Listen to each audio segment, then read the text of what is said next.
Welcome to the second video of our Eccentric training series. What I want to talk about today is going to be all about mobility and the benefits that eccentric training has for that. It might sound silly, but for a lot of our adults, we actually will use eccentric deadlifting to help them figure out how to touch their toes. So obviously there's certain cases where this is appropriate, and there's definitely some where it's not appropriate. I would not encourage you to try this on your own without the guidance of a fitness or healthcare professional. But we have had instances where somebody is at a point where their deadlift technique is really good, but maybe they can only get that high up off the ground before they break down because of a lack of mobility.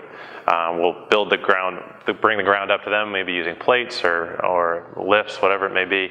And then over time, we start pulling away the plates so that they have to go a little bit lower, control it eccentrically down a little bit lower.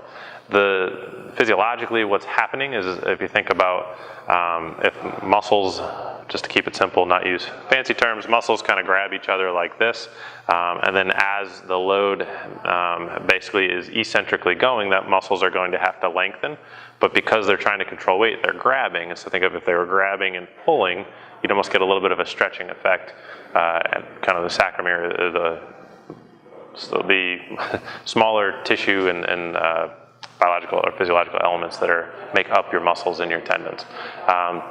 So as you're going through that, those actually lengthen, and over time, because they're trying to grab, they're going to create, build more tissue, build more cellular matrix, which then actually increases the length of the muscle. So it can be hugely beneficial to increasing how much mobility you have.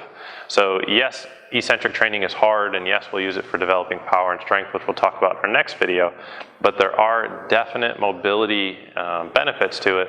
We're talking about how deep can you get into your squat? Can you touch your toes, and how far can you go into a proper hinge? Obviously, you're not using super maximal weight while you're doing that, but you are using definite eccentrically focused exercises as a part of your mobility program in conjunction with, as we've talked about in a lot of our other videos, you obviously have your soft tissue work that you're doing is kind of what I would call phase one. Phase two would be a lot of your contract relax, or just trying to increase how much of that range of motion you can access. And eccentric training would fall into phase three, which is when you're actively using that range and using load to train for that range of motion to actually stick. So hopefully this helps you understand how you could potentially use eccentric training to improve your mobility. And as always, if you have questions about how to specifically implement that, we're always here and willing to chat with you about that. So stay tuned for the final part of our eccentric series coming up soon.